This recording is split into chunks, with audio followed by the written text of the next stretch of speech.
ஷந்தோ ரியாந்தராபா ரீமா தருஷ தூரியா கத்தர் புதிய பலனை பிள்ளைகளுக்கு கொடுப்பதற்காக நன்றிப்பா. ஸ்தோத்திரம். ஆண்டவர் சொல்கிறாரு, நிச்சயமாய் சரியாயிரும், பயப்படாதீங்க. உங்கள் மகளுடைய தோல் வியாதி அது முற்றிலுமாய் பட்டு போய்விடும், அது ஒன்றுமில்லாமல் போய்விடும் என்று கத்தர் சொல்வதற்காக நன்றிப்பா. குடும்பங்களை ஆசிரியர் உணர முடியுதா? விசுவாசிக்க முடியுதா? ஆமேன்னு சொல்லுங்களேன். ரிமா சந்து ரியாக்கதராபா.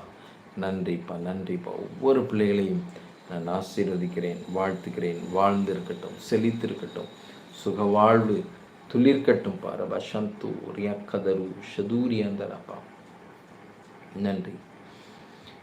ஹல்லேலூயா. ரப சந்தாரியா கதரபா. ஸ்தோத்திரம், ஸ்தோத்திரம். சிலருடைய வாழ்க்கையை குறித்து, இருதயத்தை குறித்து கத்தர் பேசுகிறார். ஏன் வாழ வேண்டும், வாழ்ந்து என்ன பிரயோஜனம் என்ற அங்கலாய்ப்போடு கூட நீங்கள் இருக்கிறது என்னால் உணர முடிகிறது.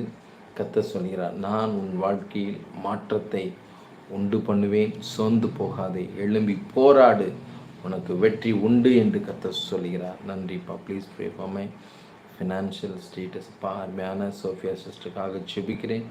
அவங்க ஃபினான்ஷியல் சுச்சுவேஷன் எல்லாம் மாறட்டும்ப்பா, நல்ல உயர்ந்த நிலைக்கு வரட்டும். கையின் பிரயாசங்களை ஆசீர்வதிங்க. நீ செய்வதெல்லாம் வாய்க்கும் என்ற வார்த்தையின்படி பிள்ளைகள் என்னென்ன காரியம் செய்ய நினைத்திருக்கிறார்களோ அந்த காரியங்கள் எல்லாம் ஆசீர்வதிக்கப்பட கத்தர் உதவி செய்யுங்க. நன்றிப்பா. அம்மா, உங்கள் மக பேரை எனக்கு கொஞ்சம் சொன்னீங்கன்னா எனக்கு அந்த மகளை மனசில் நான் வச்சுக்குவேன். எப்போதுமே அவளுக்காக நான் ஜெபிப்பேன். ரப சந்து ரியாக்கதரா. ஒரு வார்த்தை உங்ககிட்ட நான் சொல்லிக்கிறேன். இங்கே வர ஜெப குறிப்புகள், என்கிட்ட வர ஜெப குறிப்புகள் எல்லாவற்றையும் என் இருதயத்தில் வைத்திருக்கிறேன். கத்திரிடத்தில் அதை பேசிக்கொண்டே இருப்பேன். ஆண்டவரே, இந்த காரியத்தை உங்களுக்கு செஞ்சு கொடுங்க, இவ்வளோ கஷ்டப்படுறாங்க ஏசப்பா, இவங்களுக்கு நீங்கள் உதவி செய்யுங்கன்னு சொல்லி நான் சொல்லிக்கொண்டே இருப்பேன், நான் பேசிக்கொண்டே இருப்பேன். கத்தர் அதனால் நிறைய மாற்றங்கள், நிறைய ஆசீர்வாதங்களை கத்தர் கொடுத்து கொண்டே இருக்கிறார். அருமையான ஆர்லின் சிஸ்டருக்காக பிரைஸ் லார்ட் சிஸ்டர், எப்படி இருக்கிறீங்க? ரொம்ப சந்தோஷம். ரொம்ப நாளைக்கு அப்புறம் உங்களை நான் பார்க்குறேன். நன்றி.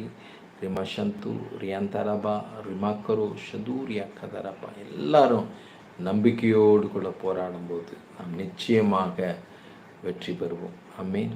ஒரு தம்பிக்கு கவுன்சிலிங்காக பேசிகிட்டு இருந்தேன். அப்போ அந்த தம்பிகிட்ட சொன்னேன், அவனுக்கு வேலை கிடைக்கல அப்படின்ற ஒரு பாரம், ஒரு அழுத்தம். என்னடா அது வேலை கிடைக்கல, இனி என்னடா அப்படின்னு சொல்லி ஆண்டவரை விட்டு பின்மாற்றத்துக்குள் போய்விட்டான். ஆனால் ஆண்டவர் பேசினார், தம்பி உனக்கு ஒரு யூஎஸில் ஒரு வேலை கிடைக்கிதுன்னு வச்சுக்கோ தம்பி, என்ன பண்ணுவேன்? அவனுக்கு ரொம்ப சந்தோஷம். நிச்சயமாக பாஸ்டர், நான் சந்தோஷமாய் அதை ஏற்றுக்கொள்வேன் அப்படின்னு சொல்லி ரொம்ப முகமலர்ச்சியாய் பேசினான். அடுத்த ஒரு வார்த்தை சொன்னார் ஆண்டவர், யூஎஸ் போனாலும் நீ வேலை செய்யணும்ப்பா, இந்தியாவில் இருந்தாலும் நீ வேலை செய்யணும். எங்கெல்லாம் நம்ம வேலை செய்கிறோமோ அங்கெல்லாம் ஒரு பெரிய ஆசீர்வாதத்தை தேவன் வைத்திருக்கிறார். ஆமீன். நிச்சயமாய் நீங்கள் வைராக்கியமாய் உழைங்க, நம்பிக்கையாய் உழைங்க.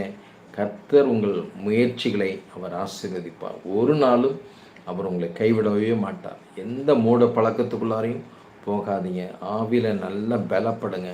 நல்ல அந்நிய பாஷை பேசுங்க. நல்ல அந்நிய பாஷை பேச பேச நல்ல ஒரு பக்தி விருத்தி உங்களுக்குள் உண்டாகும். அந்த பக்தி விருத்தி உங்களை அநேகரை ஆவிக்குரிய வாழ்க்கையில் வழி நடத்துகிற ஒரு தலைவராய் உங்களை மாட்டும். ஒரு லீடர்ஷிப்புக்குள் நீங்கள் போவீர்கள். நம்புறீங்களா? நன்றிப்பா. பாஸ்டர் டாக்டர் கோவம் வருது, ப்ரே பண்ணுங்கள். எனக்கு வீசிங் அருமையான சகோதரி ஜெமிமாக்காக ஜெபிக்கிறேன். இந்த வீசிங் பிரச்சனை உங்களுடைய ரத்தத்தின் வல்லமை ரிபா சந்தூரியா கதரா. சிஸ்டர், அப்படியே முழங்கால் போட முடிஞ்சால் முழங்கால் போட்டுக்கோங்க. தெய்வ வல்லமை உங்களை தொடுவதை நான் பார்க்கிறேன். கண்டிப்பாக நீங்கள் வாஞ்சித்தால், விசுவாசித்தால் தெய்வ மகிமை உங்கள் மேலே வெளிப்படும். நீங்கள் அப்படியே இருக்கிற இடத்துல கீழே விழுந்துருவீங்க. அந்த அளவுக்கு தேவனுடைய மகிமை. வேதம் சொல்கிறது, அவருடைய வஸ்திரத்தின் ஓரத்தை தொட்டாவது எனக்கு விடுதலை கிடைக்கும் என்ற நம்பிக்கையோடு கூட வந்த 12 வருஷம் பெரும்பாடுள்ள ஸ்திரீக்கு கர்த்தர் விடுதலை கொடுத்தா. எஸ், தேவன் இந்த ஆன்லைன் ப்ரேயரில் ஒரு ஜெபம் செஞ்சாவது எனக்கு ஒரு விடுதலை கிடைக்கும் என்று எண்ணத்தோடு இந்த ஜெபத்தில் பங்கெடுத்திருக்கிற சகோதரிக்குள் தேவ மகிமை வெளிப்படட்டும். இப்போமே இயேசுவின் நாமத்தினால் கர்த்தர் உங்களை தொடுகிறார்மா. உங்கள் மேலே ஒரு தெய்வ வல்லமை இறங்குகிறது, தெய்வ அபிஷேகம் இறங்குகிறது. தேவன் உங்கள் சரீரத்தில் வீசிங் பிரச்சனையை முற்றிலுமாய் அவர் நீக்கி போடுகிறார். வியாதியை உன்னிலிருந்து நான் நீக்குவேன், நானே உன் பரிகாரியான கர்த்தர் என்று